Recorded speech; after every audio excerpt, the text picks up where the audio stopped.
Welcome to the Sleepy Gamer channel.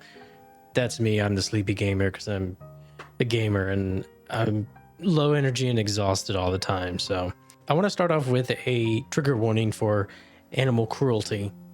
This is going to be disturbing. So if you're sensitive to anything like that at all, maybe skip this video. You may have heard recently about a certain person that goes by the name of Kristi Noem. She was a congresswoman for 8 years and until recently was a top contender for VP pick for Trump's campaign. That is until it came out that she murdered her dog in cold blood. Now you may be asking, how did we find out about this? Was there some really in-depth investigative reporting? No, it's a story that she tells in a new book that she is working on that is supposed to come out next month. She put it in there because she thought it would make her look like a strong leader who didn't mind getting her hands dirty and doing the hard jobs that need to be done. Now, when I first saw the headlines of this story, I thought, okay, maybe the woke liberals are being a little too sensitive. I grew up in a rural area. I grew up with guns. I grew up hunting plenty. I grew up around farm animals, and I did my fair share of processing farm animals for food. And I'm well aware and okay with the fact that when you're in a rural area and far away from a veterinarian, there are times when an animal needs to be put down. So I thought, hey, maybe the dog got rabies. Maybe the dog was mortally wounded and was suffering, and there was no veterinarian anywhere around to be able to euthanize it. So maybe that's what happened, and all these lib cocks are just being overly sensitive about it. That was until I actually read the story, and it is psychotic. But I think that this story is a perfect encapsulation of the right-wing conservative worldview and how they treat other people and other things around them, and how they deal with situations when people and things are not acting how they want them to act. All right, I'm gonna get it close here because I want to read the story exactly as she tells it. And again, trigger warning, okay? Cricket was a wire hair pointer, about 14 months old. The South Dakota governor writes in a new book, adding that the dog, a female, had an aggressive personality and needed to be trained to be used for hunting pheasant. By taking Cricket on a pheasant hunt with older dogs, Noem says she hoped to calm the young dog down and begin to teach her how to behave. Unfortunately, Cricket ruined the hunt, going, quote, out of her mind with excitement, chasing all those birds and having the time of her life. Sounds to me like she was still a bit of a puppy and was having fun and had no training.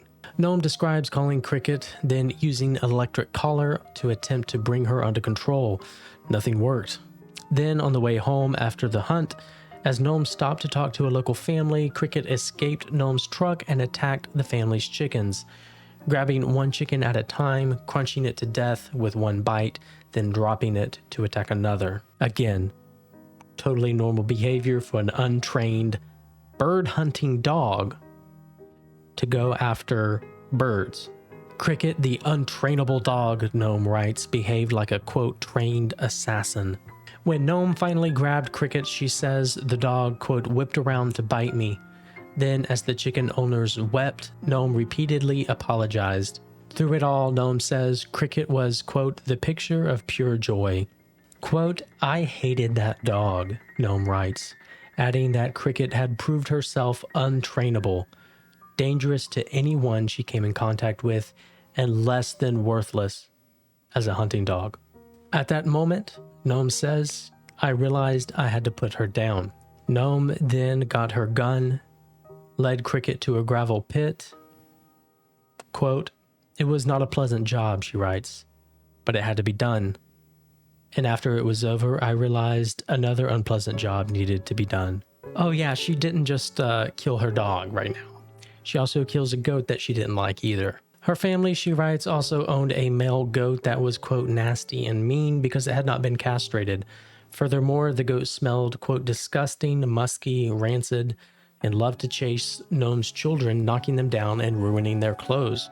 Again, as someone who's been around a lot of farm animals, including goats, That's how goats are. That's just how they are. And there's not a goat that doesn't smell horrible. Noem decided to kill the unnamed goat the same way that she had just killed Cricket the dog.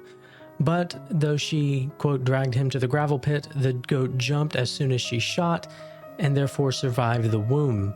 Noem says she went back to her truck, retrieved another shell, then hurried back to the gravel pit and put him down. At that point, Noem writes she realized the construction crew had watched her kill both animals. The startled workers swiftly got back to work, she writes, only for a school bus to arrive and drop off Noem's children. Kennedy looked around confused, Noem writes of her daughter, who asked, "Hey, where's Cricket?" So again, just as someone with the credentials of having grown up in the country, having grown up around guns, having grown up around various farm animals, having grown up around dogs, there was no reason whatsoever to put this dog down. She put zero effort into training this dog, zero effort into correcting its behavior. And even if it turned out to be untrainable and useless as a hunting dog, there was no reason that she shouldn't have been able to find a new, more suitable home for this dog. At the end of the day, she had unrealistic expectations for behavior out of this dog, and when it didn't meet those expectations, she responded with violence. And again, with a goat, it could have been confined to an appropriate area where it wouldn't harm the children. It could have been rehomed.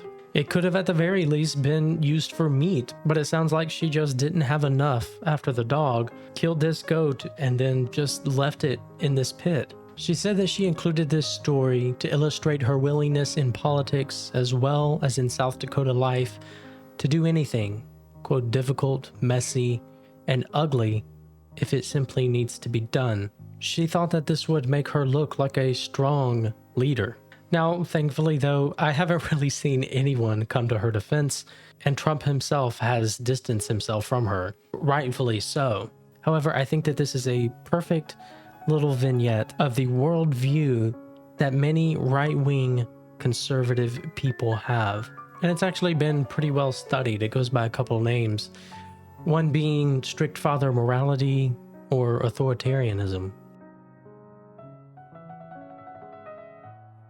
Bear with me here if you would. I'm going to be spitballing here without a script. So strict father is a model of parenting that places strong value on discipline as a means to survive and thrive in the world. That children learn through operant conditioning, reward and punishment. That children become more self-reliant and more self-disciplined by having strict parents. And that the parent, in particular the father, is meant to mete out rewards and good behavior as well as punishment for bad behavior. It's really heavily based in hierarchy. And for most conservatives, the top of that hierarchy system is God. God is going to be the ultimate moral authority for everything, for everyone.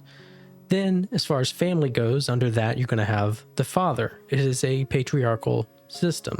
The father is going to be the moral authority of the family. It believes that the father knows what's best for his family. And oftentimes this can be arbitrary. So really anything that the father sees as being undisciplined or lazy is going to be bad and deserving of some form of punishment. So video games could be deemed to be bad. A child expressing themselves outside of what is the normal, acceptable, conservative behavior is seen as bad and deserving of punishment. The idea is that if they fit their children into a very specific mold of who they think they need to be as a person, then their children will indeed thrive in the world and be successful. Being a successful and productive member of society is the goal in the strict father model. Rather than helping your children learn about life and assisting them as they grow into who they are. This model of parenting also extends to pretty much every other area in their lives, government, church, etc. Again, discipline is the most important thing to them. How you behave is the most important thing.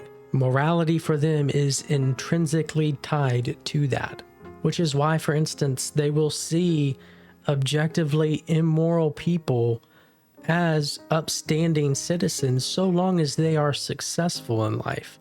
If they are successful, if they have a lot of money, if they run a lot of businesses, they will be seen as people who are deserving of rewards, people who are deserving of everything that they have. And if people are not successful, if people are poor, if people do not do well in life, they believe it is because they are not disciplined. They believe that it is because they are flawed, and they believe that they deserve the punishment that they get for not being disciplined and not being successful. Thus, they also see these people as being immoral, degenerate people. This model, I think, is incredibly harmful in parenting, and it is harmful in every other aspect of life. It's also an incredibly complex worldview that differs from family to family, person to person, but it has all the same hierarchical reward punishment systems in place throughout. Because at the end of the day, it's not based off of science, data, statistics, deeply thinking through questions of ethics and morality, thinking through what works best to help someone grow into a healthy, happy, well-adjusted human. It's based off of what the moral authority in any given hierarchy believes will produce the best outcomes for a human to be successful in life and disciplined. And again, oftentimes, these things are going to be arbitrary and different for every family. And there's not really going to be logic behind it. If you've ever asked your dad why when he tells you to do something, and the response is, because I told you so, instead of giving you a well thought out, reasoned response as to why he's asking you to do a certain thing or act a certain way, you've experienced strict father morality. Now, in parenting, the punishments are often harsh, like spanking or other physical forms of punishment. Over the last couple months, unfortunately, I've seen online that there is very little amount of harm that could be done to a child that people won't defend or be okay with, so long as they feel like the child is being sufficiently undisciplined or disrespectful. They see and feel a sense of justice in a child being physically harmed as punishment for what they deem to be undisciplined or disrespectful. Again, because they believe in that operant conditioning, and that being undisciplined is the same as being immoral, and that harsh punishment is what's needed to bring children into alignment with the way that they are supposed to behave. So much value to people's humanity is placed on how they behave and if they behave in the appropriate way or not, based off of the given authority figure. And again, at the top, that's going to be God. So that means for a lot of people, if you are outside of what the Bible prescribes, you are immoral and deserving of punishment, eternal punishment at that. They believe that people who are not Christian, who do not believe in God, who do not obey God, deserve eternal punishment in hell. Going down the next tier, the father being the moral authority figure of the family, his goal is to align his family with what God wants, oftentimes with a lot of extra things added on that aren't even in the Bible. And if the family does not align with the father's system of morality, they deserve harsh punishment. And they will mete out that punishment as long as they can until that child is an adult. And if they continue with behavior that diverts from the moral authority, that's when you will see parents disown their children over things like being LGBTQ+, or choosing a different religion from them, or leaving the religion entirely. And then expanding from the family, looking at government and society in general. The government is going to be the moral authority. And we are seeing this more and more in the conservative right today. And it often clashes with libertarianism and those who believe more in self-governance. But it's becoming more and more clear that they believe in using the might and the power of the government to punish people they believe to be outside of the will of the moral authority of the land, the Father, the government, God. It's the reason why we see Michael Knowles use transgenocide rhetoric when he says that transgenderism should be eradicated from society. It's the reason why we see people saying that people who commit or perform abortions should be jailed or even put to death. It's the reason why we see conservatives cheer on the genocide of the Palestinians. They see Israelis as being in line with the ultimate moral authority and Palestinians as being out of line with that. So they deserve what they get, and Israel deserves rewards. That's why we saw people like Ted Cruz say that we should turn the Middle East to glass during the war in Afghanistan. They believe that everyone needs to be in line with the patriarchal, hierarchical, moral authorities in this world, and if they're not, they are deserving of harsh and at times extreme punishment. So when a child misbehaves, they deserve to be spanked, to be yelled at, to be belittled. If they're still misbehaving when they're grown, they deserve to be disowned. If a protester is protesting for the wrong cause and breaks a law, they deserve harsh punishment. If an immigrant comes into our country without documentation, they deserve to be killed. If a transgender person doesn't conform to the binary genders that the moral authorities have prescribed, they don't deserve health care and they don't deserve any place in our society. All LGBTQ plus people deserve ostracization. A boy that wants to paint his nails is unacceptable. A girl that wants to dress a little less modestly than her father prescribes is unacceptable and deserves shame. And a rambunctious puppy who doesn't behave in the right way, instead of being given proper training and love or being rehomed to a more suitable family, deserves to be shot in a gravel pit. Now, thankfully, it seems like even authoritarian conservatives have their line, and nobody seems to be defending her on this. But this is the worldview of the conservative right at this time, and they believe in using the full might of the government to punish those that they deem outside of the will of the moral authority that they believe is in place over this country. And they are working hard at every level to seize that power so they can do just that. That's all I have. Hopefully Kristi Noem will be relegated to obscurity, but there are still millions of strict father authoritarians all throughout our country, and it's an ideology and worldview that needs to be taken seriously. If you've made it this far, thank you for listening. I will see you next time.